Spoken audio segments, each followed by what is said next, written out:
Bem, nesse vídeo agora eu quero fazer um teste com uma coisa um pouco diferente. O que que acontece, sabe? Vamos abrir um arquivo aqui no bloco de notas, né? Bloco de notas. Tá, deixa eu abrir um terceiro arquivo aqui.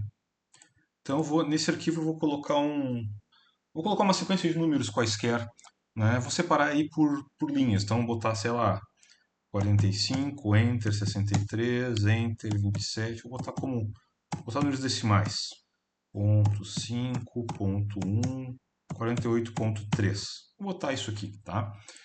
E aí eu vou salvar como arquivo 3, dando prosseguimento aí ao vídeo anterior do nome dos arquivos, né? Arquivo 3.txt. Então o que que acontece? Às vezes a gente quer ler um arquivo, só que mesmo conhecendo o tamanho desse arquivo, a gente não conhece quantos dados tem esse arquivo. Então aqui, sei lá, pode ser um arquivo de 10 MB, contém um texto com mais de uma página, ou uma série de números, uma sequência numérica desconhecida. A gente não sabe exatamente como é que esses dados são organizados. Então tem um comando que a gente usa que é o EOF, vou botar aqui depois eu apago, EOF, que é o End of File, fim de arquivo. Tá? E um comando que retorna uma variável, ele é um comando booleano, né, verdadeiro ou falso. Então ele vai retornar como verdadeiro se eu chegar no fim do arquivo, a última linha, né, a última coluna do arquivo, enfim. E se eu ainda não chegar no fim do arquivo, enquanto eu estou fazendo a minha leitura, ele ainda vai ser retornado como falso. Né? No caso para números, né, quando a gente usa a tecla Enter, ela conta como zero. Né? A string vazia, né, para strings, né, apenas duas aspas duplas separadas, é como se fosse um zero para strings e falso para booleanos. E quando a gente coloca um ponto e vírgula, faz com que, quando a gente está lendo os dados, né, naquela linha, essa leitura seja interrompida e passe para outra linha. Tá?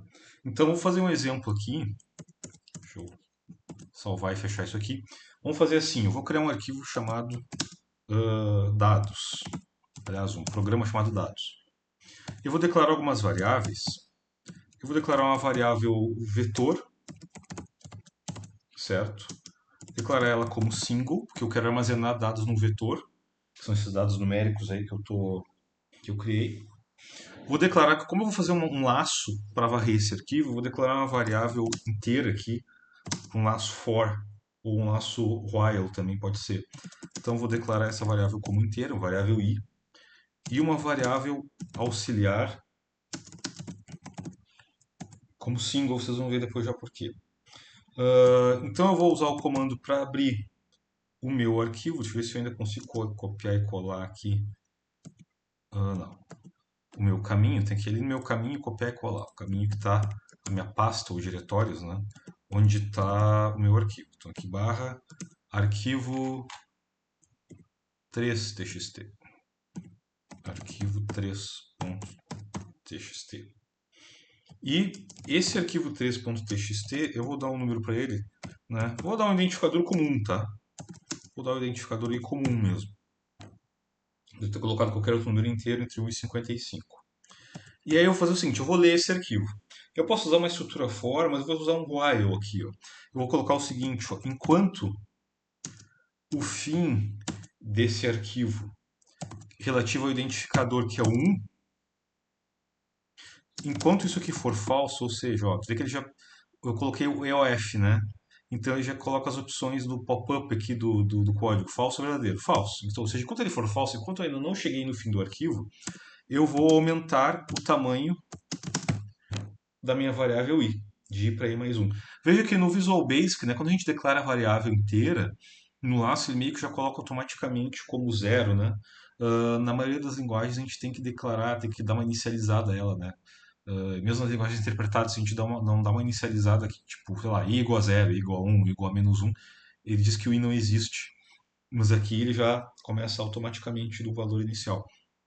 Então eu aumento ela em mais um e depois que eu faço isso, né, eu uso o comando input para fazer a leitura desse arquivo e a variável aux aqui, que é essa variável auxiliar. Né? Bom, aí ó, eu vou fechar aqui o end, né? Fechar aqui o laço while e vou fechar o arquivo. Meu jogo da velha 1, que é o meu arquivo 3txt, né? E eu vou redimensionar, usar o comando redim para dimensionar esse vetor, que eu vou armazenar essas informações num vetor, para ele ter o valor da quantidade de elementos do i, até onde ele foi, certo? Bom, aí o que, que eu vou fazer? Eu vou abrir o arquivo de novo. Eu vou pegar esse comando aqui, para não ter que ficar digitando toda hora, né? Vou copiar e colar. Eu vou abrir de novo esse arquivo que eu fechei, vou abrir de novo. E aí o que, que eu vou fazer? Agora eu vou fazer um for de i valendo 1 até o último valor do i, que eu não sei. Como eu não, o que acontece? Como eu não sei até onde vai esse i, certo? Claro que ele vai terminar, não tem como eu botar até 5, até 4, até 6, não sei, ele vai ter que ir até o último valor do i. Então eu vou usar aquele comando ali que é o ubound, porque ele vai pegar o valor máximo do tamanho, né, do meu vetor v. Então de i vai ir de 1 até, aqui não tem dois pontos, o valor superior, upper bound, né, limite superior do vetor v, certo? E aí, o que que eu vou fazer? Eu vou ler então, né, nesse arquivo 3, nesse arquivo de identificador 1, o valor para cada valor de i aqui, né, eu vou ler o que está escrito nesse arquivo, dentro desse vetor. Tá? Então, sigo aqui com o meu comando next para fazer seguir o laço, e aí depois eu fecho o arquivo. Tá? E o end sub. Bom, então eu vou fazer assim. Vou rodar primeiro, né, porque não vai aparecer nada. Eu quero ver se vai dar algum errinho. Eu vou rodar para ver se ele não dá um erro. Depois eu coloco o message box para a gente poder visualizar as opções aí. Ah, não deu nenhum erro, ele rodou, né? Aqui não aparece nada na planilha. Eu até poderia ter pedido para ele. De repente a gente até pode fazer um comando para imprimir na planilha os valores. Acho que vai ficar mais prático do que message box, né? Imprimir os valores aí das informações dentro do arquivo, né? Então a gente pode fazer isso. Fica mais fácil para verificar se foi realmente efetivada a leitura. Então vamos usar um comando para poder fazer a leitura, a impressão, aliás, de dados. De repente até a gente pode fazer aqui para colocar os dados do arquivo na célula A1 até a N, A1 até a I, por exemplo. É uma coisa que a gente pode fazer. Então podemos colocar assim, ó. ah, aqui ele lê o arquivo, redimensiona. Aqui a gente pode botar assim, ó. Cells na linha I, coluna 1, vai receber então o V de I. Vamos ver se vai dar certo isso aqui. Eu nem estou salvando, né? Vou rodar direto aqui para ver. Vamos ver. Rodou, não deu erro. O que apareceu ali? Ó, apareceu, ó. 45. Aqui não se surpreenda que eu tinha. Eu acho que num outro exercício eu tinha formatado aqui como moedas. Deixa eu botar como geral essa formatação. Mas ele mostrou. Ele calculou, ele mostrou as informações dentro do arquivo que nós tínhamos criado, né? Que era o 45.5, 63.5, 27.1, 48.3. Aqui, claro, ele estava formatado como geral aqui, né? Deixa eu fazer de novo. E aí ele sem querer apareceu como, como real, mas pelo menos ele leu os dados corretamente, tá? Então tá ali, ó. Por que que ele tá. Eu não sei porque que no meu ele tá aparecendo como moeda. Porque é alguma coisa, alguma configuração interna aqui. Por que que ele tá como configurado como. Talvez tenha que mexer na configuração aqui do. Ele tá como single, né? Talvez se eu colocar como double ou alguma outra coisa, ele vá formar. Ele tá mostrando a formatação como moeda por algum motivo. É isso aí realmente eu não sei por que que ele tá fazendo isso. Mas certamente alguma configuração interna aqui de. ah, que dê para mudar aqui no Visual Basic, certo? Vamos colocar, vamos de repente fazer a declaração como double esse, mas eu acho que não vai mudar muito, né? Se eu declarar como double isso aqui.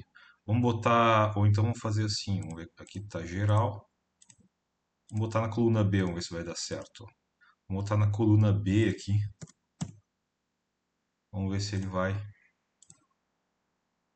Está formatando como moeda. Estranho, né? Estranho mesmo. Vamos formatar. Em vez de colocar double ou single, posso formatar como string também, certo? Eu vou formatar aqui como string essa minha variável. Claro, aqui eu viajei aqui, evidente, né? Porque sem querer, estranho ele não ter causado um erro. É que eu declarei como vetor aqui, não foi um erro meu. O meu vetor é que eu estou chamando ele de V, que é o nome que eu costumo dar para vetor, né? Estou acostumado, tem álgebra linear, que é uma disciplina que eu já ministrei várias vezes, eu uso V, a gente usa o VW, né? É vetor. Eu acho que por isso aqui ele deve estar se confundindo com alguma outra coisa. Estranho ele não ter dito que a variável não existe. Então deixa eu mexer aqui, né?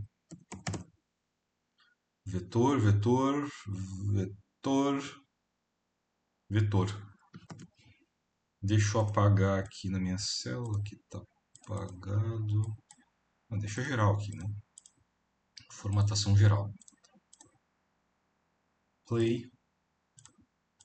Ah, agora sim. O último ele ainda tá como moeda. Acho que eu não desformatei aqui uma coisa. Tá tudo como geral. Dá pra... Mas agora sim. Tinha a ver com isso. Eu tinha declarado a variável, agora tá certo. Tinha declarado a variável como vetor e estava chamando de V. Ele criou essa variável e por algum motivo estava entendendo que era alguma coisa de moeda. Não sei o que que deu. Uma coisa que ele se perdeu, mas foi uma questão de nome de variável, tá? Era isso que tinha dado problema. Mas realmente ele mostrou, então ele fez a leitura, né? E quando terminou o arquivo, né, com o comando end of file, quando ele foi, se tornou verdadeiro, então, certo? Ele atribuiu o valor para essa variável e a gente redimensionou aí para trabalhar como, mostra, como trabalhar na forma de vetor, ok?